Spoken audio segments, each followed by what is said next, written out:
Hey YouTube, Joeboy here. So, One Piece chapter 962 is out. So if you haven't checked out that chapter yet, I suggest that you do so because I will be spoiling you. But now that you have, let's begin. I gotta admit guys, the more that we see of Oden's flashback, the more that I like Oden. And that's somewhat of a feat because I liked Oden a lot to begin with.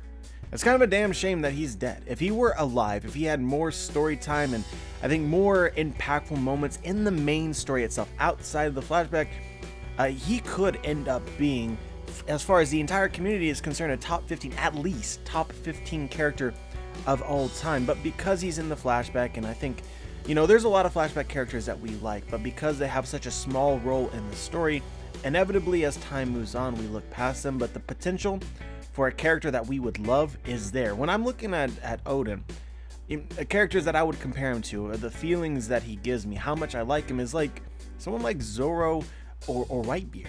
There's just a really intense aura that Oden gives off that I'm really enjoying as a reader. I'll be the first to admit that I'm a huge sucker for the kind of character that's serious, discerning, powerful, intimidating, but at the same time has a bit of a soft heart, is altruistic.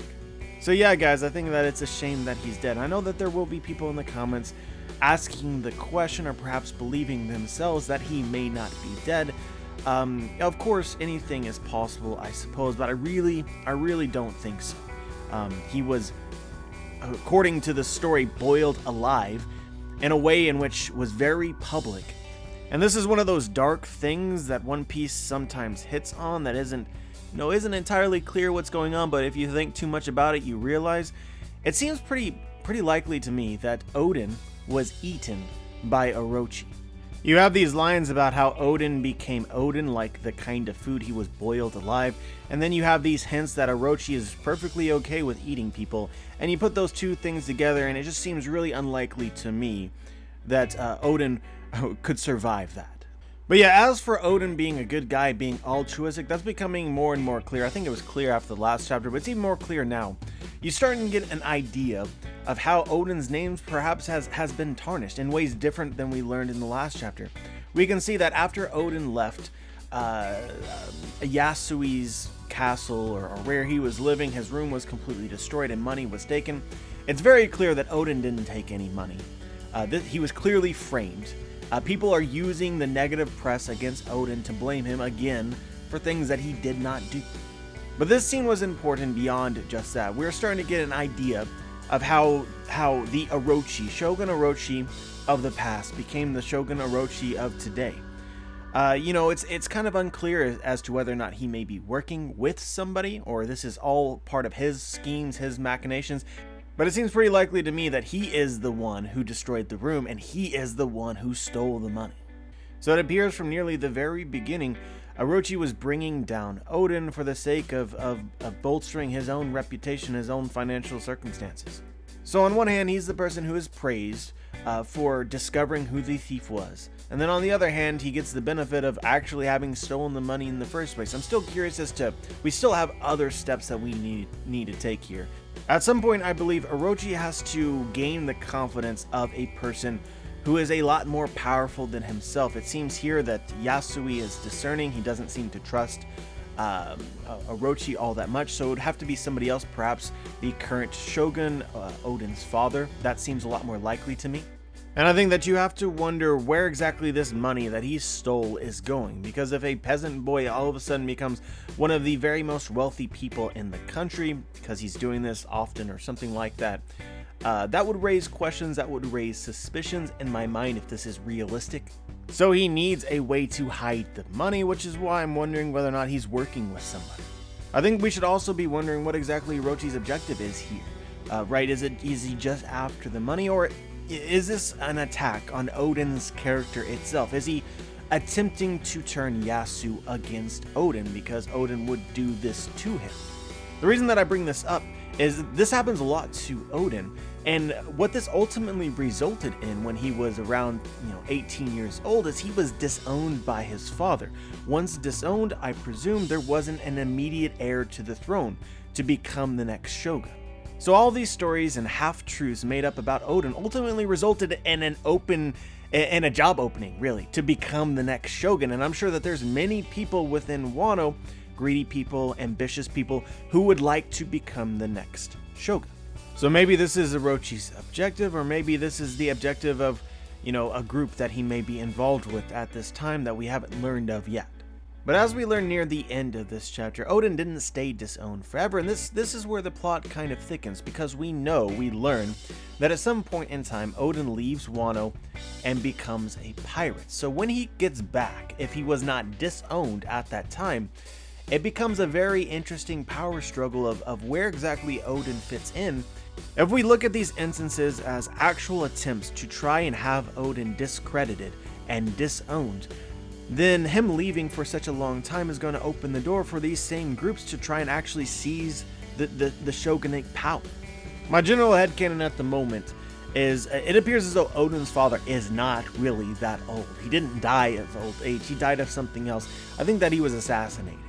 So with this in mind, it could very well be true that by the time that Oden returned to Wano, there was already a new shogun and a new shogunate family. Again, delving into headcanon, my personal belief as of now, given we do not know, is that Orochi somehow wormed his way into Oden's father's confidences. And so with Oden gone, being a pirate, I think Orochi poisoned or something like that the shogun, and the shogun named him, Orochi, his heir. Or perhaps temporary heir in the case that Oden someday returned. And so if behind the scenes, this entire time you've had groups and individuals trying to make themselves shogun, and if Orochi, either as part of a group or as an individual, finally seizes power, the return of Oden is not good, because he is the actual Kozuki heir. He's the one who is the entire time supposed to be the shogun. And so I think that this sets the stage nicely for why Orochi may have formed an alliance with Kaido. Oden arrives, regardless of what Orochi tries to do to discredit him. He left the country, that's illegal, he's done all these bad things in the past. But at the end of the day, Oden is a very influential figure. He's really cool.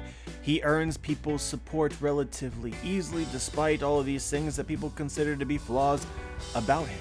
And Orochi certainly couldn't fight him in a one-on-one fight. So if you are Orochi, perhaps what you need to do to stay in power is seek the help of somebody stronger. Somebody like Kaido.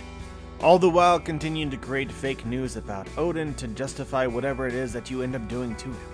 But anyway guys, I'm hearing some chatter about how this flashback seemed kind of rushed, and how it was a little out of place to have this huge time skip in the middle of the flashback, that maybe the flashback is ending sooner than later. And yeah, I don't think that the flashback is going to last forever. I mean, I think 2 to 4 more chapters seems just about right. But it seems like what Oda is going for here is the major part of the story takes place after Oden ends up becoming a pirate. First off, we have to wonder, and I think that this might actually be discussed in the flashback, and this is really what I wanted beforehand, was what led Whitebeard to the shores of Wano. We can see in this chapter we get to meet Izo, who is the older brother of Kiku. Well guys, Izo is kind of a famous character in the One Piece community because he is one of Whitebeard's division commanders. And of course, we also know that Oden eventually became a division commander of Whitebeard as well. We end this chapter with the Minks, Nekomamushi, and Inuarashi arriving to the shores of Wano. I think that this somehow escalates and leads to Whitebeard arriving, and I'm curious to see how exactly Whitebeard recruited Oden in the first place. That to me seems like a really hype moment that we are actually about to get in this flashback. So my view of this time skip that we got near the end of this chapter, it doesn't feel like it's rushed to me, as much as this isn't really where the story lies. This 6-year period, basically nothing happened. Oden ruled over Curry in his little province, and nothing much happened. It was not until Whitebeard recruited him and he left that other dominoes began to fall that are important to learn in this flashback. Now obviously guys, there are many other things that we want to see. I wouldn't mind a little bit of snippets of Oden's time in Whitebeard's ship. I would like to see how and when and the circumstances surrounding Roger recruiting Oden. I would love to see little snippets of Oden's time on Roger's ship. But as of right now, I'm not entirely sure if we're going to get a whole lot of that. and if we do, I'm of the personal opinion that it will be in later flashbacks. It'll somehow be separated, this flashback will end, it'll hit on the points that Oda wants to hit on, and then we'll see a bit of this other stuff later. But based on the pieces that Oda has already laid out in this flashback, one thing that I do think that we have to see along this continuation is Orochi's rise to power. That clearly is a huge component of this flashback. And so it seems pretty clear to me that as of where we left off in this chapter, Oden's father is still alive, so Orochi is not the shogun, so it is between this time, 33 years in the past, to 24 years in the past, that Orochi really begins to make his moves, and that's really where I'm expecting this flashback to end. So honestly, I would be on the lookout for another pretty major time skip, after Whitebeard recruits Oden. But yeah, let's go back and just focus on what we actually learned from this chapter. So in this chapter, we got to see Oden essentially recruit, although he didn't intend to, the other members of the 9 red scabbards, aside from Inuarashi and Nekomamushi. I think people maybe expected or hoped that more time would be devoted to this, but we really just got a panel between most all of them, with the exception of Kinemon. To be honest, I'm not too bothered about this. I also wouldn't be surprised if later on in the story, for these specific characters, they don't reminisce or reflect upon things that Oden did for them or situations involving him. But yeah, I suppose the crux of what it is that we learned outside of anything specific is that each of the 9 red scabbards is for one reason or another an outcast, and they were drawn to Oden because Oden did something for them. Revujo was a former ninja for the Kozuki family who exiled himself when he was rejected by a kunoichi. There are some stories surrounding him. I'm not entirely sure if they are true or just things that were made up about him, but it's made clear that eventually he regretted his own decision. I guess he felt like he overreacted and he wanted to come back to civilization, and it was through Oden that he was able to do so. We learned that Kiku is the younger brother of Izo, both of which are questionably cross-dressers. We'll talk about this in just a moment, but they were starving because their family their father put their family in ruin, and Oden fed them. We learned Kandro was just a weirdo. Revujo is lame, but Kandro is a weirdo. He was cutting hair and taking hair from dead and alive people in order to make brushes to sell, which is just, I don't know how I feel about that. Meanwhile, Ashura-doji is probably the most dangerous and violent man in all of Wano, who is responsible for killing, I assume, dozens, hundreds of people, but who really was looking for and hoping for a time in which somebody would be able to beat him and bring a little peace into his life. I kind of assume here that Ashura-doji, more than anything, is a product of his environment. He lived in Curry. This is what Curry was like, and the strong survived and the weak fall. So for his own protection and for his own benefit, he became the kingpin just because that's what he needed to in order to live the life that he wanted. Better to be the killer than the killed. Better to take from others and eat rather than starve. But at the same time, this life was not his ideal, and it required Oden to change that, to show him that there is another way. And so overall, guys, there's really isn't not a lot to say about this other than what we have been given. The only scabbard here that I feel like is really worthy of discussion is Kiku, surrounding whether or not Kiku is a man or a woman. Now, guys, I understand, right? The story explicitly states Kiku to be a man, something that was hinted at for long before. And I've gotten comments already that this is just fact and you should accept that, but I really still believe, personally, and I may die on this hill, it is what it is, but I believe Kiku to be a woman who pretends to be a man. Almost exact opposite of her brother, who is a cross-dresser, who is a man who dresses as a woman. I think that Kiku is, especially in her youth, a woman who dressed as a man. But yeah, guys, if you allow me a moment just to preach about, things confirmed or not confirmed, and I know I'm guilty of this sometimes too, of jumping the gun, but at the end of the day, nothing is fact until, it's actually fact. And sometimes that isn't exactly when you think that it is. Going back to Whole Cake Island, right, it's fact. Pudding is good. We see her at the very beginning in the tea house, she acts good, therefore she must be good. No! She is evil. She sold out the strats. Therefore, evil confirmed, right? No other thing going on there that could potentially complicate her motivations. No! She has actually fallen in love with Sanji, and deep down, or even on the surface, is a kind-hearted young woman, very similar to the person that we first got to meet. Oda just, at his discretion, can take us in any direction that he sees fit, as long as there is some kind of rationale for why there is confusion. I think another good example here is Jinbei. Right at the end of Fishman Island, Jinbei is the next Straw Hat, but then, plot twist, he's like, well, I'm gonna become a Straw Hat once I take care of my business. So then he takes care of his business. Okay, he's gonna be a Straw Hat after that. Oda's like, no, not yet. Now Jinbei could be dead. So this is kind of how I see the Kiku plot playing out. She starts off as a woman, and then hinted at and finally revealed to be a man, but I don't think that the reveal's in there. I don't think we're at confirmed yet. There is still, I think, a lot of debates to be had, but that is just my interpretation. But yeah, the narrative for me regarding Kiku being a woman is pretty straightforward. In Wano, I don't think that it is cool to be a woman samurai. I don't think that that is allowed. That is acceptable behavior. Going back to the very beginning of One Piece, Koshiro, Zoro's master, told Kuena that she would never match up with Zoro, and in fact doesn't seem overly attached to her practicing her sword because she's a woman. It's now highly suspected that Koshiro is the son of somebody descended from Wano, and most likely inherited a bit of their culture, a bit of their beliefs. And I think the people of Wano believe that women are not cut out to be fighters like men are. You see this same sort of dynamic between Komurasaki Hiyori and Momonosuke, where both say, separate from each other, they haven't yet met, that they shouldn't meet because there's a war going on and the women need to stay out of it. And then people say, well, Shinobu is a woman and she's a fighter. Yeah, she's a ninja, and she does ninja-like things, but at the end of the day, she's afraid of weapons. If anything pointy comes near her, she's out the door, so she's not going to be fighting any sort of mass battle. So yeah, my belief is that the idea of a woman warrior in Wano is taboo, and so that leads us into Kiku's story. So being a small girl on the streets, I mean, you see this in stories like Game of Thrones and Arya, especially in like harder, more dangerous societies. But a lot of the times it's safer for a girl on the streets to pose as a boy because, without going into any of the details, there's a lot of sick people out there.